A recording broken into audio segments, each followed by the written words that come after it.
Hello viewers, Sri ஜயா சமையல் பெங்களூர் கிச்சன்லேருந்து நான் தான் உங்கள் ஜெயா பேசுகிறேன். எல்லாருக்கும் வணக்கம். வாங்க, இன்றைக்கி பாவக்காய் ஸ்டஃப்டு பாவக்காய் பண்ணலான்ட்டு இருக்கிறேன். பாருங்கள், பாவக்காய் வந்து ஒரு 6 பீஸ் எடுத்து வச்சுருக்கிறேன். இது 5 க்ளீன் பண்ணி வச்சுட்டுருக்கிறேன். ஒன்று உங்களுக்கு காமிக்கிறதுக்காக இப்போ பண்ணுறேன். இங்கே பாருங்கள், இது மேலே கொஞ்சம் கொரப்பாக இருக்கும் இல்லைங்களா, அதை வந்து இப்படி லைட்டாக ரொம்ப இது பண்ணிடாதீங்க. ஏன்னா அதில் கொஞ்சம் உப்பு தடவணும் இல்லையா, உப்பு உள்ளே போகணுன்றதுக்காக அப்படி சும்மா அந்த முள்ளாக இருக்குது இல்லை, அது கொஞ்சம் வர்றதுக்காக அப்படி கொஞ்சம் மேலே லைட்டாக இது பண்ணி விடுங்க. எல்லாத்தையும் பேத்துறாதீங்க. கொஞ்சம் எடுத்துட்டோமா, எடுத்துகிட்டு இங்கே பாருங்கள், இந்த மாதிரி ஒரு சைடு மட்டும்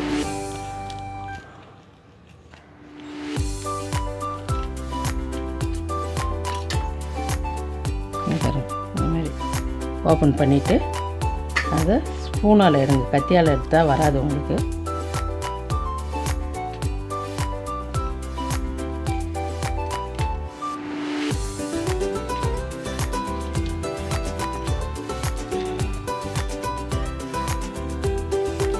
இந்த உள்ளே இருக்கிற அந்த விதை, அந்த நார் மாரி இருக்கும் இல்லைங்களா, அதெல்லாம் எடுத்துடணும்.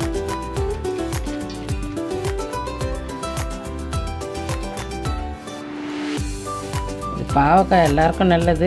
சுகரு கம்மியாகும் அது இதுன்றாங்க, எனக்கு அதெல்லாம் தெரியாது. ஆனால் பாவக்காய் சாப்பிட்டா உடம்புக்கு நல்லது. வயிற்றில் இருக்கிற பூச்சிலாம் போகும், வயிற்று வலி வராது. பாருங்கள், இந்த மாதிரி ஃபுல்லாக எடுத்துகிட்டு இது எல்லாம் அப்படி தான் எடுத்து வச்சுருக்கேன். பாருங்கள், 6 பாவக்காய் இருக்குது.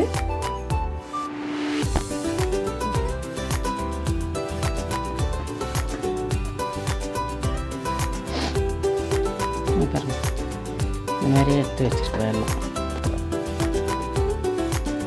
பாருங்கள், பாவக்காய் ஸ்டஃப்புக்கு தேவையானது சொல்கிறேன். இது கலந்துக்கிறேன் இதில். இங்கே பாருங்கள், ஒரு பெரிய வெங்காயம் சின்னதாக கட் பண்ணி வச்சுருக்கிறேன், அது போட்டுக்கிறேன்.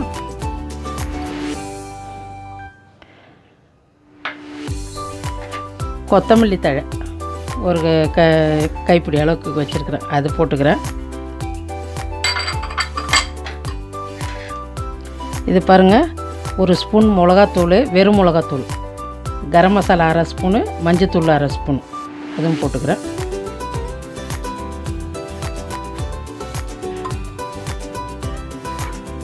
இதுக்கு பைண்டிங் பண்ணுறதுக்கு பாருங்கள், கடல மாவு 1 கப் எடுத்து வச்சுருக்கிறேன். ஏன்னா இது 6 பாவக்காய் இருக்குது இல்லைங்களா, அதுக்காக இந்த கிண்ணத்தில் 1 கப் எடுத்து வச்சேன். இதை இப்படி நல்லா கலந்துக்கிட்டு இதுக்கு தேவையான உப்பு போட்டுக்கிறேன். உப்பு எப்பயும் பார்த்து திட்டமாக போடுங்க, ரொம்ப போட்டுறாதீங்க.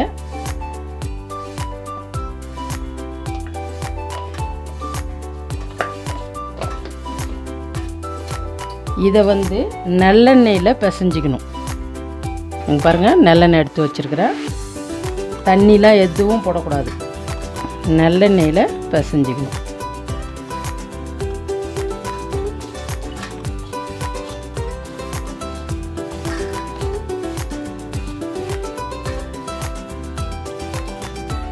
இன்னும் கொஞ்சம் ஊற்றிக்கிறேன். பாருங்கள், அப்படி பிடிச்சா பிடிக்கிற மாதிரி வரா மாதிரி அளவுக்கு நல்லெண்ணெய் கலந்துக்குங்க. வருது, வச்சிடறேன்.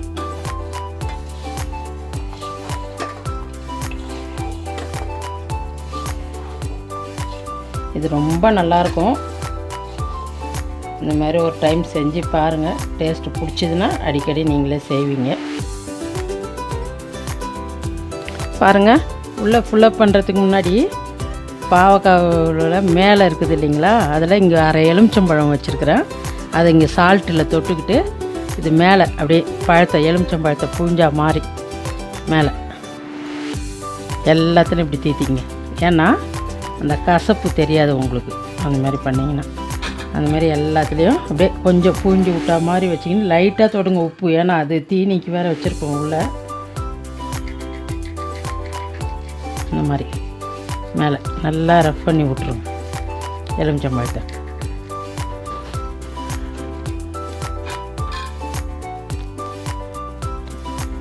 பாருங்கள், உள்ளே இப்படி தீத்திட்டு ஒரு புடி இப்படி வச்சுங்க. இதை கணக்காக 6 இது பண்ணிங்க இருக்கிறது.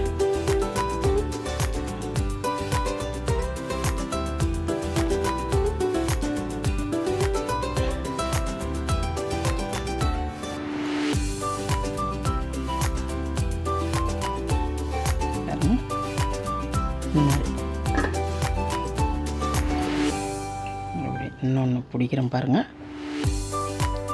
இந்த மாதிரி வச்சு இந்த பாவக்காய் பிரிச்சுட்டு அது உள்ளே அப்படி வைங்க.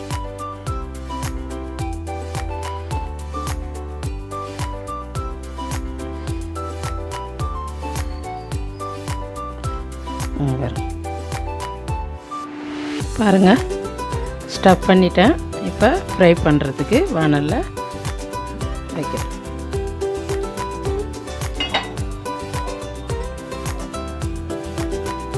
காஞ்ச உடனே கொஞ்சம் கூட தண்ணியே எதுவும் மிக்ஸ் பண்ணக்கூடாது.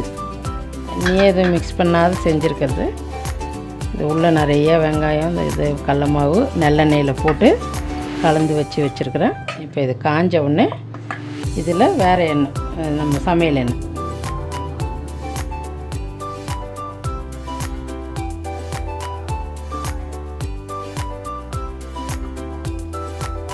பாருங்கள், எண்ணெய் போடுறேன்.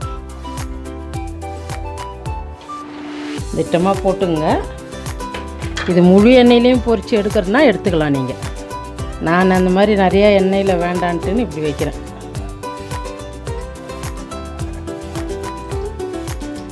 ஃபஸ்ட்டு கீழ் பக்கம் வச்சுருங்க.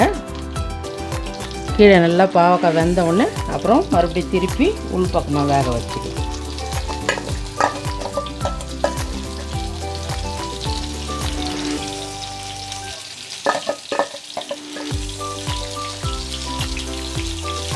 இது கொஞ்சம் ஸ்லோவாக தான் வேகும். நீங்கள் வந்து உங்களுக்கு சீக்கிரமாக இது பண்ணணுன்னா நீங்கள் முழு எண்ணெயிலையும் போட்டு ஃப்ரை பண்ணி எடுக்கலாம். ஸ்டப்பு வந்து நல்லா கெட்டியாக வச்சுருந்தீங்கன்னா போதும், உழாது.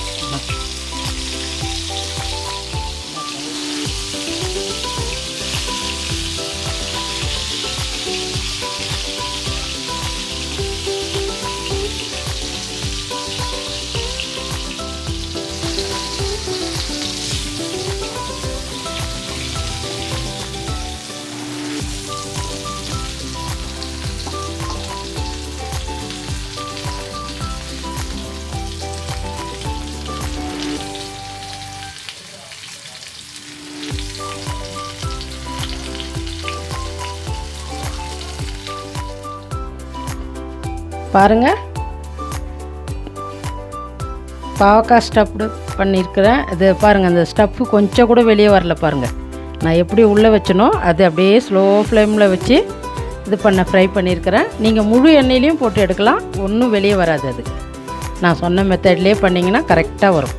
இந்த மாதிரி செஞ்சு சாப்பிட்டு பார்த்துட்டு லைக் பண்ணுங்கள், ஷேர் பண்ணுங்கள், சப்ஸ்கிரைப் பண்ணுங்கள்.